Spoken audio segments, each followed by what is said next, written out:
বিমানবন্দরে একে একে হাজির তাওহিদ হৃদয়, অমিত হাসান, রবিউল হক। তিনজনের মাঝে কেউ একজন জাতীয় দলে খেলেন নিয়মিত, কেউ বা শুধু ডাক পান এক ফরম্যাটে, কারো বা আবার এটাই প্রথমবারের মতো জাতীয় দলের সঙ্গে ভ্রমণ। তবে তিনজনের মাঝে মিল আছে একটা জায়গাতেই, তিনজনই আছে টেস্ট অভিষেকের অপেক্ষায়। বিমানবন্দরে সবার আগে হাজির হয়েছেন তাওহিদ হৃদয়, তবে যে বাহনে করে এসেছেন তিনি সেদিকেই নজর সবার। সদ্য সমাপ্ত অস্ট্রেলিয়ার বিপক্ষে ওয়ানডে সিরিজে দারুণ ব্যাটিং পারফরমেন্স দেখিয়েছেন এই ব্যাটার, আর এতেই জিতে নিয়েছেন ৩৫ লাখ টাকা দামের চেরি ব্র্যান্ডের একটি গাড়ি। আর লাল টুকটুকে সেই গাড়ি নিয়েই হৃদয় হাজির হয়েছেন বিমানবন্দরে। জিম্বাবুয়ের বিপক্ষে একমাত্র টেস্ট খেলতে হৃদয় ধরবেন জিম্বাবুয়ের ফ্লাইট। তবে এবারই প্রথম নয়, এর আগেও একবার শ্রীলঙ্কার বিপক্ষে মুশফিকুর রহিম ইনজুরিতে পড়লে হৃদয়ের ডাক পড়ে টেস্ট স্কোয়াডে। তবে সেবার গায়ে চাপানো হয়নি টেস্ট দলের সাদা জার্সিটা, ফলে অপেক্ষা বাড়ে তার অভিষেকের। এবার আছেন ব্যাট হাতে দারুণ ছন্দে, কি ওয়ানডে কি টি-20। দেখিয়েছেন মিডল অর্ডারে দারুণ ব্যাটিং নৈপুণ্য। লিটন মিরাজদের অনুপস্থিতিতে হৃদয়কেই ধরতে হতে পারে দলের মিডল অর্ডারের হাল। আর তেমনটা হলে হারারেতেই অভিষেক হতে পারে এই ডানহাতি মিডল অর্ডার ব্যাটারের।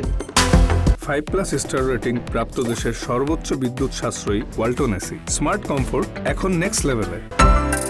হৃদয়ের পরপর জিম্বাবুয়ের বিমান ধরতে হাজির হয়েছেন অমিত হাসান এবং রবিউল হক। শেষ টেস্ট সিরিজে অমিত দলের সঙ্গে থাকলেও অভিষেকের অপেক্ষায় আছেন তিনিও। এই উইকেট কিপার ব্যাটারের ফার্স্ট ক্লাস গড় প্রায় 50। ঘরোয়া ক্রিকেটে দুটি ছড়ানো অমিত অপেক্ষায় আছেন জাতীয় দলে নিজেকে রাঙানোর। তার সঙ্গে আছেন প্রথমবারের মতো জাতীয় দলে ডাক পাওয়া পেসার রবিউল হক। প্রথম শ্রেণীর ঘরোয়া ক্রিকেটে রবিউলের পারফরমেন্সও বেশ ঈর্ষণীয়। খেলেছেন 32 ম্যাচ আর 57 ইনিংসে বল করে শিকার করেছেন 107 উইকেট। বোলিংয়ের পাশাপাশি করতে পারেন ব্যাটিংটাও। অভিষেকের অপেক্ষায় আছেন তিনি। হৃদয়, অমিত, রবিউলরা 24 জুন বাংলাদেশ ছাড়লেও টেস্ট দলের অন্যান্যরা অবশ্য দেশ ছেড়েছেন অনেক আগেই।